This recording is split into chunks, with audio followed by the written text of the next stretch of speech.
Footballers are widely recognized as role models in society, often portrayed as icons for good behavior. But what actually happens when top level footballers date women with reputations for being promiscuous? Have you had with anyone famous? I have, yeah. Benjamin Mendy, Manchester City football player. I have no idea whose house I'm rocking up to.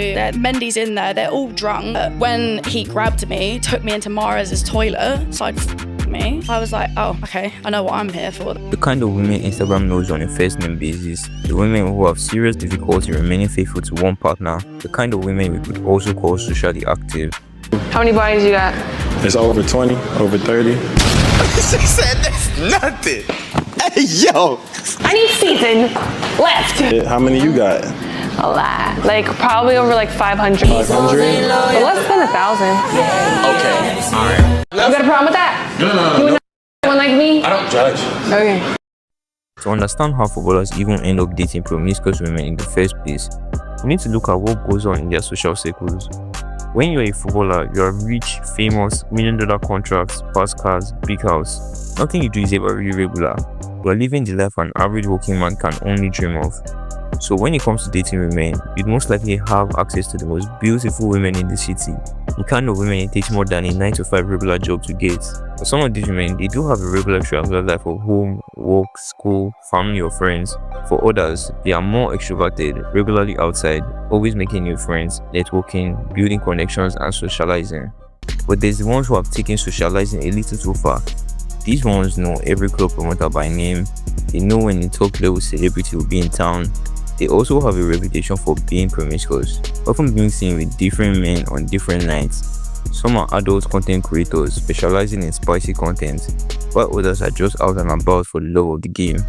But there's a special category of these socially active men who are extremely particular about who it is they engage with. Earlier this year, social media went right when football star Jude Bellingham was publicly seen attending a game with his new girlfriend Ashley Castro. Just a couple hours later, it all started to go south when football fans started to dig deep into her dating history, only to discover how seemingly discriminatory her dating profile was. Oh, she's a gold digger. Way over town. That digs on. I ain't saying she a gold digger. She ain't messing with no broke niggas. I ain't saying she a gold digger. She ain't messing with no broke niggas. Get down, girl, go ahead, get down. Get down, girl, go ahead, get down. Get down, girl, go ahead, get down. Get down, girl, go ahead. Keep it a ball, man. I got a booty so I want a biggie once you call. Another, she said, I can tell you why. I can tell why you try. If I was good, you got a fight. I can tell why you try. In the arm, but I'm looking for the wall. Have you seen her? What's second to me? She got her sex appeal. I'm the trainer for Lopez. But how is it a coincidence that some of these women have a plethora of high-profile men in romantic options? Unlike regular women, they are very strategic about how they could possibly run into a footballer, either by private gathering or strategic social media text messaging. For regular Joes like you and me, we have to follow standard protocol to enter events, parties, clubs, or whatever the nature of the social gathering might be. This often doesn't apply to people of certain caliber, as they have express entry into highly coveted and exclusive areas, and these areas are oftentimes what these women target. For example, take this lady by the name of Jennifer Thompson, who's known by her nickname Juicy Jen. She claims to have had affairs with at least 13 professional footballers, including 2 married players. One source quoted in the Daily Star said, she deliberately targeted footballers because they are so rich, flash, and fundamentally not the sharpest pencils in the box. Some she really fancied and had genuine one-night stands with. Others she thought nothing of charging. Others were Facebook friends or people who just wanted to have her for one day.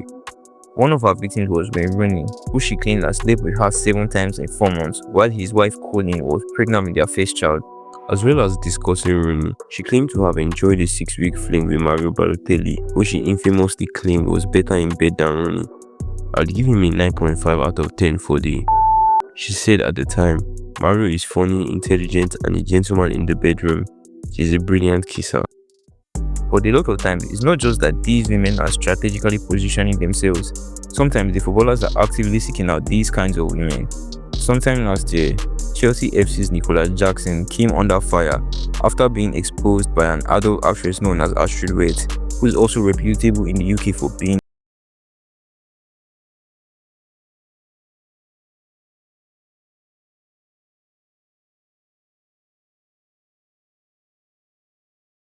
at a time when Chelsea football fans were furious with Jackson, who was having a poor performance all season long.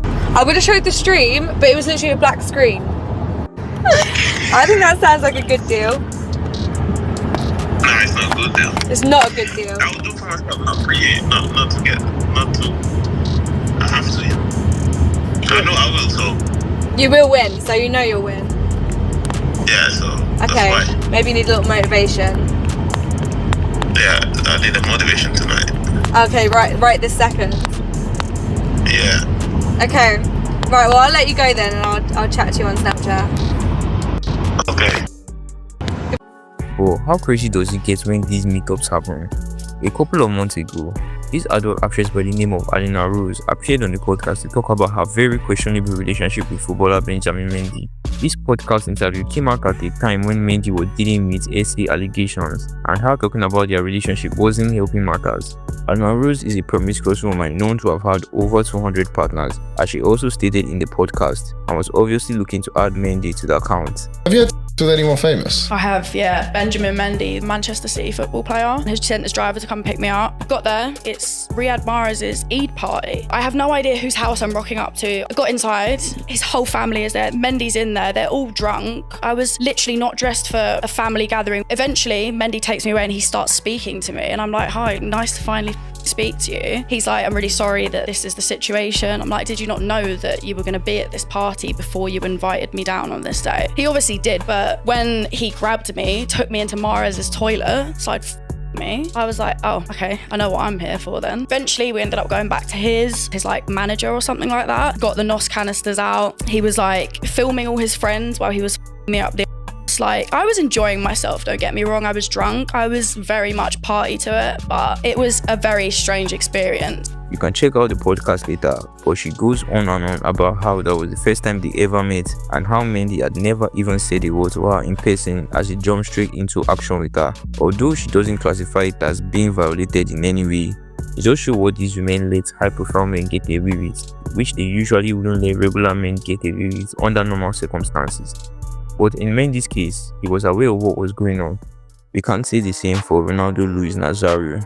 The former Brazilian striker, after leaving the nightclub, decided to head on with 3 beautiful women who he believed to be prostitutes. It was only after enjoying himself that he eventually discovered that all 3 of them were actually men or transgender or ladyboys, whatever the case may be. For those who don't know what a ladyboy is, these are basically men who dress and act like women, and even go as far as getting surgical operations just to look like women. Unless you are really observant, oftentimes you wouldn't be able to differentiate between a ladyboy and most women. Anyways, Ronaldo allegedly offered each of them $600 not to tell the media about the incident, but only 2 of them accepted the offer, with the 3rd one getting a little greedy. According to the footballer, the 3rd person by the name of Andre Luis Ribeiro Albertino allegedly demanded $30,000 to keep what had just transpired between them a secret, at which an angry confrontation ensued, and Ronaldo tried to get physically violent with him or her or whatever the case might be. But just how damaging are the after effects of footballers' inability to control themselves or discern women with promiscuous tendencies? In an audio leak back in 2021 of Real Madrid president Florentino Perez having a discussion with a colleague, the subject of the conversation being the tension between superstar player Mesut Ozil and the manager at the time, Jose Mourinho. Aquí con una novia. Bueno, pero este es de con 21 años, son de estos de tercera generación turcos. Bueno, se empezó el... The Madrid president was quoted saying, Ozil came here aged 21, he's a 3rd generation Turk, and he discovers Madrid. He changed his lifestyle and broke up with his long-term girlfriend, falling for an Italian model from Milan instead. He had a private jet, so he would often fly out there, have and come back. Then one day, he annoyed Jose Mourinho, who jokingly said to him, "Hey Ozil, idiot, let me tell you something as if I were your father, because this girl you're going out with has everyone at Inter and AC Milan, including the coaching staff of both teams." Needless to say, Ozil did eventually end things with her, but you can only imagine the embarrassment. The thought of the woman you love and profess to the world as your soulmate, thinking you're going to spend the rest of your life with her, being made fun of in such a degrading way, where an entire team, including the coaching staff of the team, have all had their fun with her and you had no clue. These are some of the untold embarrassment footballers face when dealing with promiscuous women. But it doesn't get as embarrassing as the case of Mauro Icardi. Icardi's lack of good judgment was beyond outstanding. Icardi got the shock of his life when his ex-wife Wanda Nara allegedly cheated on him with an Argentine rapper El Gante. She then cheated on the rapper with another footballer, Keita Baldi, who had just arrived at the city at the time. Oh, did I also mention that her relationship with Mauro Icardi started in the first place with her cheating on her first husband, Maxi Lopez, with Icardi. Such a behavioral pattern is easily predictable, as anyone with good discernment would have easily perceived that this was going to be the most likely outcome. So we can only assume that being intelligent on the pitch doesn't mean being intelligent off the pitch. I'd like to know what you guys' opinion is on footballers dealing with these kinds of women. Also, let me know if you'd like to see an extended version on this topic.